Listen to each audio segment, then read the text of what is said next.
Eu acho que é a Faculdade Estadual do Paraná, se eu não me engano, tá? Posso estar errado. Acho que estou errado, na verdade. Bom, ele dá uma figura linda aí, que fala o seguinte, aqui embaixo a figura, né? A camada de ozônio é considerada a camada protetora do planeta Terra, pois controla a passagem dos raios ultravioleta, que, em excesso, são prejudiciais aos seres vivos. O aumento da incidência desses raios sobre a Terra vem sendo observado por cientistas. Sua decomposição constitui um processo natural que pode ser acelerado por poluentes atmosféricos. O equilíbrio da transformação do ozônio em oxigênio pode ser dado pela equação 2 mol de ozônio gasoso virando 3 mol de oxigênio gasoso. A figura ilustra isso, tá? Este processo ocorre em duas etapas. Então, primeiro, o ozônio gasoso se quebra em O2 gasoso mais um átomo de oxigênio solto, tá? Não precisa nem dizer que esse cara aqui é muito reativo. Essa etapa é rápida e reversível, porque como esse oxigênio é muito reativo, ele pode reagir com O2 e voltar a CO3. A segunda etapa é lenta e pouco reversível, nem botou a setinha reversível aqui, que é o O3, um outro O3, reagindo com esse O que sobrou aqui, que foi formado, né, formando 2 mol de oxigênio, que é a etapa lenta do processo, tá? Então, ele pede a partir daí para jogar os itens a seguir aqui. Então, a primeira coisa que a gente vai ver de cara, né, que eu acho legal de colocar. A etapa rápida, a etapa lenta é aquela que define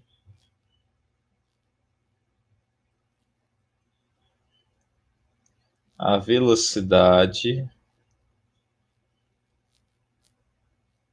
da reação global.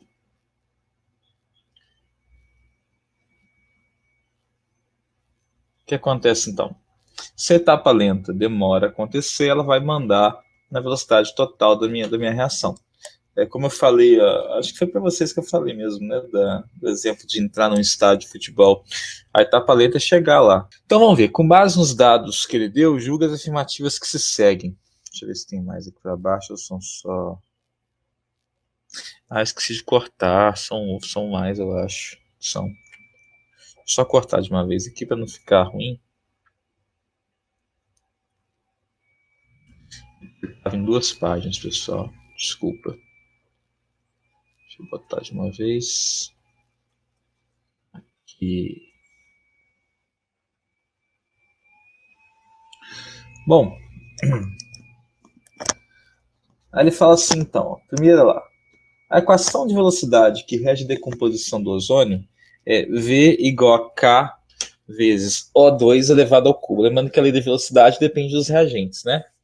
Como eu já vi que a etapa lenta é essa daqui, que está apontada, então eu posso dizer categoricamente que a lei de velocidade da reação vai ser K vezes O3, ou concentração de O3, vezes concentração de O, que é o que está aqui, tá?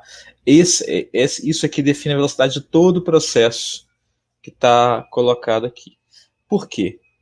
Quando eu tenho reações não elementares, tem mais de uma etapa, a etapa lenta é que define a velocidade, a lei de velocidade da reação. Então a primeira aqui, a primeira opção que ele coloca é uma opção falsa. Isso aqui não pode ser verdade. Ele está tirando isso aqui a partir da reação que foi dada, usando como se a reação fosse elementar, se fosse uma etapa só, mas não é. 2. A reação de decomposição do ozônio é uma reação cuja cinética é de segunda ordem. Vamos ver. Bom, já está aqui a expressão da equação de velocidade, né, da forma correta.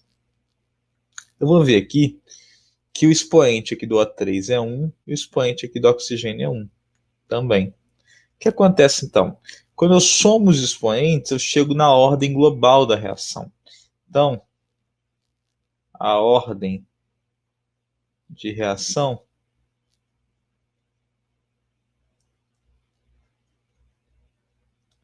é de segunda ordem, a ordem 2, 1 mais 1.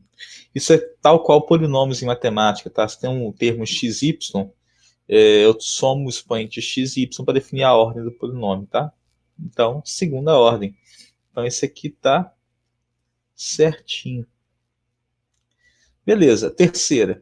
Se a reação fosse feita em um balão de volume fixo, após a decomposição, a pressão do sistema seria maior do que a pressão inicial. Então, se isso aqui acontecesse num sistema fixo, posso olhar direto para a equação aqui, tá? Repara aqui que se eu tinha 2O3, esse 2O3 virou 2O3O, desculpa, 3O2, fica fácil diagnosticar, né? Aqui eu tinha o volume 2V, 2 volumes de gás, aqui eu tenho 3 volumes de gás. Se eu aumento o volume, né, o que acontece com a pressão no interior do sistema? Ela vai ter que ser maior, porque eu tenho mais gás pressionando ele, na verdade. O volume que ocupa, se o volume é fixo, ele não vai alterar. Então, tem um volume maior.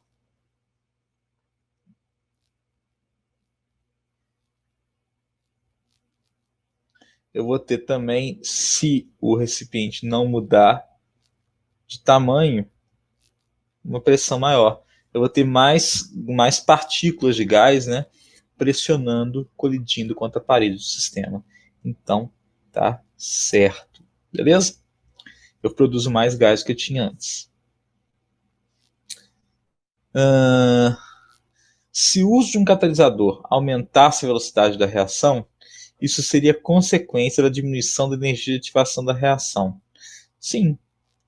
Se o catalisador aumenta a velocidade da reação, é porque ele diminui a barreira de energia, que é justamente ligado com a energia de ativação. E aí, pessoal, guarda que existe uma relação íntima dessas duas palavras aqui, ó, catalisador, desses termos, né, e energia de ativação.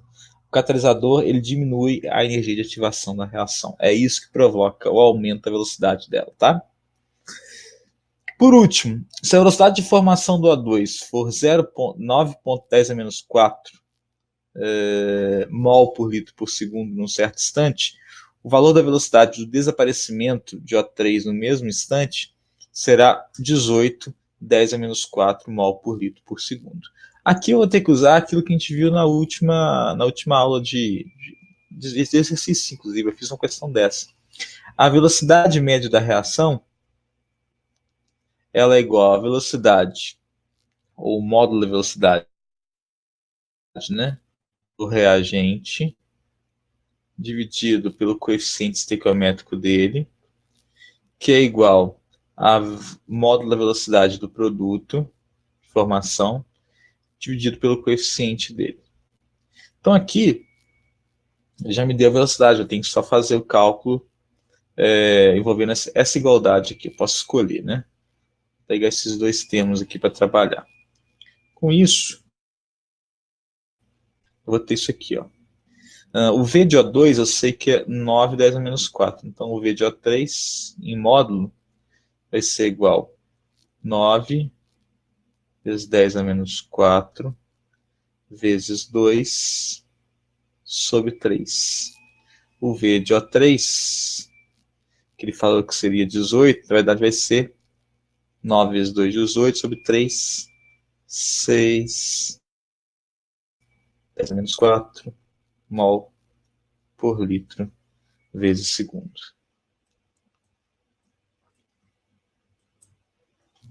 Beleza? Chique demais. Então, obviamente, o que ele falou aqui está falso. É um valor bem distinto, tá? 3 vezes menor do que ele pensou que seria. Ok? Então, isso aqui é um bom resumo dos principais temas envolvendo lei de velocidade. Tá? Dá uma olhadinha nesse exercício com calma depois. Tem vários parecidos com ele, nessa primeira lista principalmente, tá? Na lista 55.